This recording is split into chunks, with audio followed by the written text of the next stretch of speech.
Alléluia. Gloire à Dieu. Nous voyons l'église que les apôtres et les prophètes avaient vue. Ils avaient vu cette église en vision. Ils avaient attrapé cette église. Et nous avons commencé à voir beaucoup de choses. Nous avons vu des aspects que l'église et que certains avaient attrapé auparavant. Alléluia. Alors, sans plus tarder, nous allons prendre un passage dans Matthieu chapitre 16, verset 18. Le verset 18 est celui qui nous importe. Nous pouvons monter au verset 17 pour comprendre le sens. Mais montons encore au verset 16 parce que c'est important de comprendre le sens. Ici, le Seigneur, avec ses disciples, le Seigneur va poser une question à ses disciples. Il va dire à ses disciples, les hommes disent beaucoup de choses à propos de moi. Et ces disciples vont acquiescer parce que d'autres disent qu'il est Élie, d'autres disent qu'il est tel. Ils vont donner beaucoup de pensées ou d'idées derrière la personne de Jésus que les gens durant son temps avaient. Le Seigneur va dire à ses disciples, que pensez-vous que je suis? Ou qui pensez-vous que je suis? Et alors, nous allons voir Simon dans le verset 16 qui va dire, Simon-Pierre répondit, tu es le Christ, le Fils du Dieu vivant. Simon-Pierre répondit, tu es qui? Tu es le Christ, le Fils du Dieu vivant. Alors, nous allons au verset 17. Jésus, reprenant la parole, lui dit, tu es heureux, Simon. Il dit quoi? Tu es heureux, Simon, fils de Jonas, car ce n'est pas la chair et le sang qui t'ont révélé cela, mais c'est mon Père qui est dans les cieux. Alléluia. Verset 18, celui qui nous importe. Et moi, je te dis que tu es Pierre. Il parle, il dit, et moi, je te dis que tu es Pierre, et que sur cette pierre, je bâtirai mon église, et que les portes du séjour des morts ne prévaudront point contre elle. Alléluia. On s'arrête ici. Alors, ce passage, le verset 18, il y a une confusion autour de ce verset. Le verset 18, il y a une grande confusion.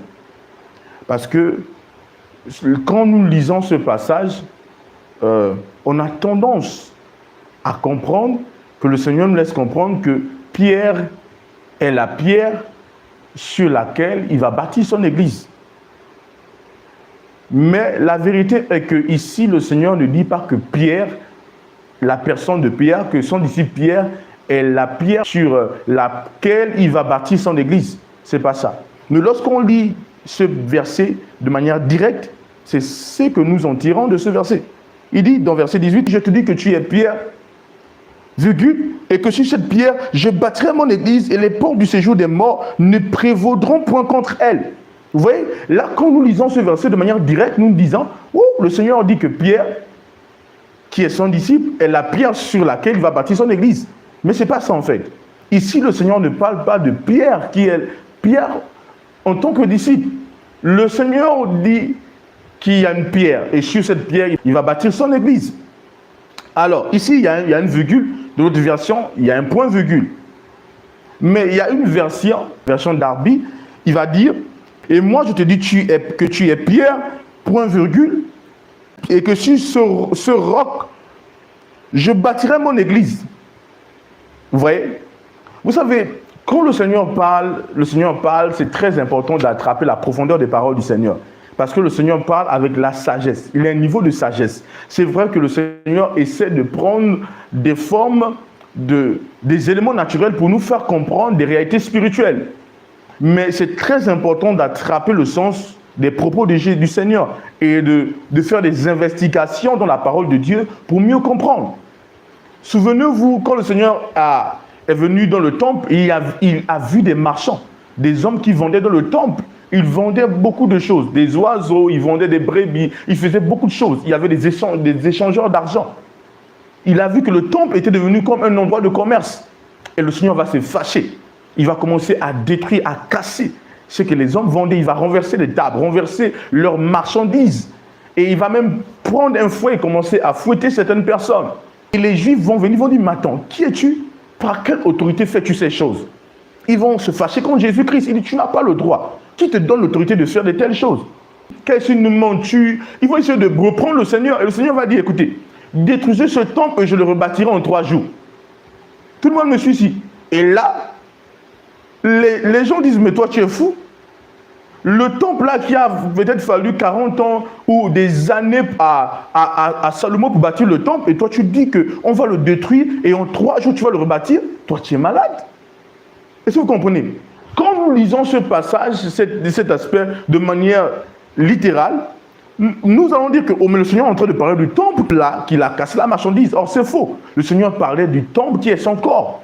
Et même nous allons voir que dans la suite, les disciples vont comprendre que, ce qu'il disait à propos du temple, c'était en fait son corps. Parce que le Seigneur va ressusciter après le 3e jour. Il parle de sa résurrection, il a dit, vous allez détruire ce temple qui est mon corps, mais je le relèverai après 3 jours. Vous voyez, mais s'il n'y a pas l'Esprit de Dieu, on va se dire que, le Seigneur est en train de parler du temple que les Juifs ont eu à construire. Nous voyons très bien que ce temple, le Seigneur ne l'a pas relevé en 3 jours. Et nous voyons très bien que le Seigneur parlait de son corps. Et c'est la même chose à propos de ce passage que nous avons lu dans Matthieu chapitre 16, verset 18. Le Seigneur dit, tu es Pierre, sur cette pierre, je bâtirai mon église. Le Seigneur ne parle pas de Pierre, son disciple. Il parle de la pierre et du roc que Pierre, son disciple, a libéré. Le Pierre a libéré une révélation. Et sur la révélation que Pierre a libérée, le Seigneur nous laisse comprendre que cette révélation est un roc, est une pierre sur laquelle il va bâtir son église. En fait, ici, le Seigneur ne parle pas de Pierre qui est le disciple. Et dans la suite, nous allons voir par des études, nous allons mieux le comprendre. Parce que vous devez comprendre que le Seigneur est sage. Le Seigneur parle dans un niveau de révélation qu'il faut attraper par l'Esprit de Dieu. Vous voyez? Il faut attraper par l'Esprit de Dieu.